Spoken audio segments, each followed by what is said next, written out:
ലോകത്തെ പ്രകാശിപ്പിക്കാനുള്ള ദൈവത്തിന്റെ ദാനങ്ങളാണ് വിശുദ്ധർ. അവരുടെ ജീവചരിത്രം വായിക്കുമ്പോൾ നമ്മുടെ മനസ്സിൽ പതിയുന്ന ചിത്രം ദൈവത്തിന്റെ തിരുകരങ്ങളിൽ പൂർണ്ണമായി സമർപ്പിക്കപ്പെട്ടവരുടേതാണ്. വിശുദ്ധി മാത്രമാണ് ലോകത്തിലെ ദുഃഖമകറ്റാൻ പര്യാപ്തമായതെന്ന് വിശുദ്ധർ നമ്മെ ഓർമ്മിപ്പിക്കുന്നു.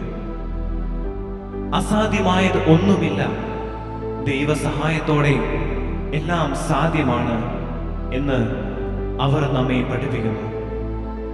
വിശുദ്ധിയിലേക്കുള്ള വിളി എല്ലാവർക്കും ഉള്ളതാണെന്ന് അവർ സാക്ഷ്യപ്പെടുത്തുന്നു. അഖില ലോക ഇടവക വൈദികരുടെ മധ്യസ്ഥനായ വിശുദ്ധ ജോൺ മരിയ വിയാനിയുടെ ജീവിതവും ഇതുതന്നെയാണ് നമ്മെ ഓർമ്മപ്പെടുത്തുന്നത്.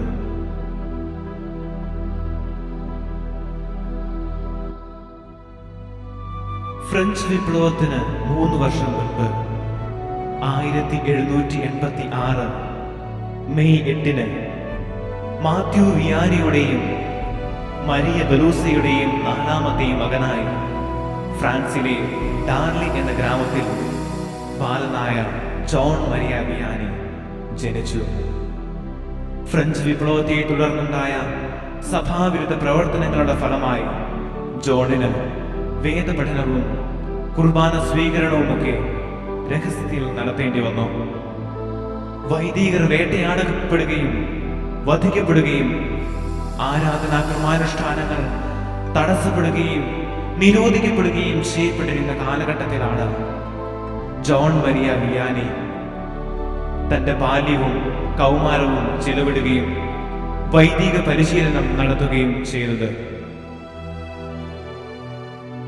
1814 ഏപ്രിൽ 11 നെപ്പോളിയൻ കീഴടങ്ങി.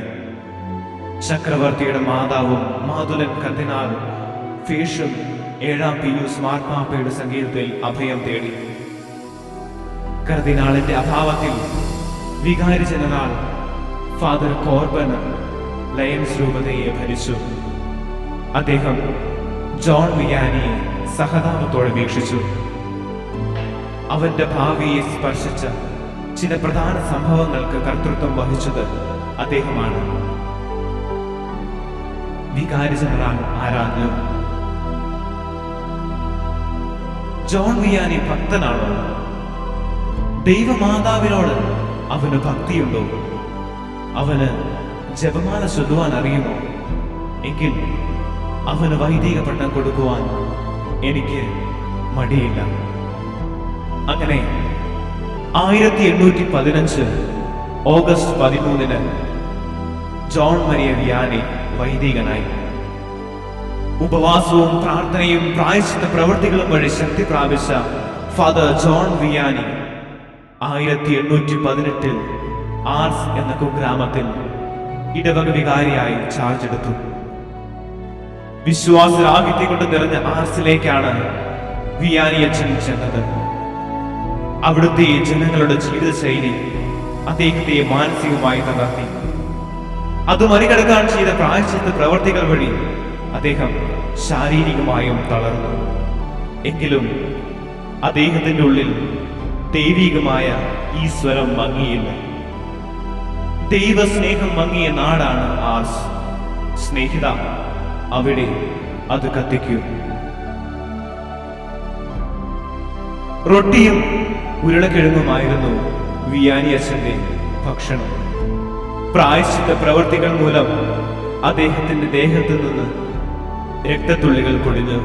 അവ കിടക്കവിരികളിലും ഭിത്തിയിലും ദൃശ്യമായിരുന്നു.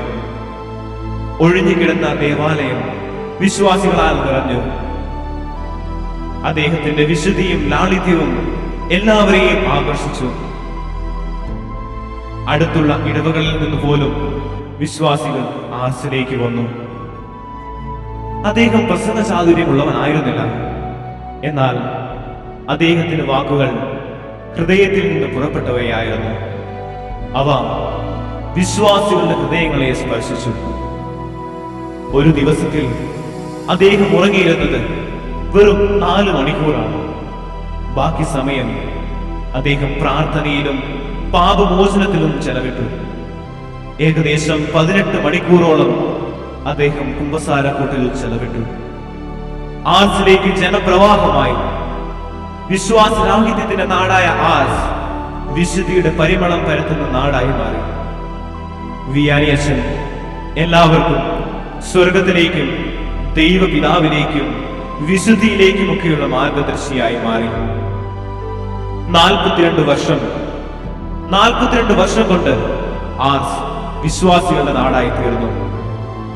1859 ഓഗസ്റ്റ് 3 വിയാനി അച്ഛൻ തന്റെ നിത്യസമ്മാനത്തിനായി സ്വർഗത്തിലേക്ക് യാത്രയായി. ഓരോ വൈദികരും തങ്ങളുടെ മധ്യസ്ഥനായ വിശുദ്ധ ജോൺ മരിയ വിയാനിയെ അനുകരിക്കാൻ വിളിക്കപ്പെട്ടവരാണ്. ദൈവജനത്തിൽ നിന്ന് ദൈവജനത്തിനു വേണ്ടി ദൈവിക കാര്യങ്ങൾ ചെയ്യാൻ ദൈവം നിയോഗിച്ച ദാസരാണ് വൈദികർ. ക്രിസ്തുവിന്റെ പ്രതിപുരുഷൻ, ദൈവത്തിന്റെ പടയാളികൾ. ഓരോ വൈദികനിലും ക്രിസ്തുവിനെ ദർശിച്ച് അവരുടെ മാർഗത്തിൽ, അതായത് ദൈവമാർഗത്തിൽ നമുക്കും ജീവിക്കാം.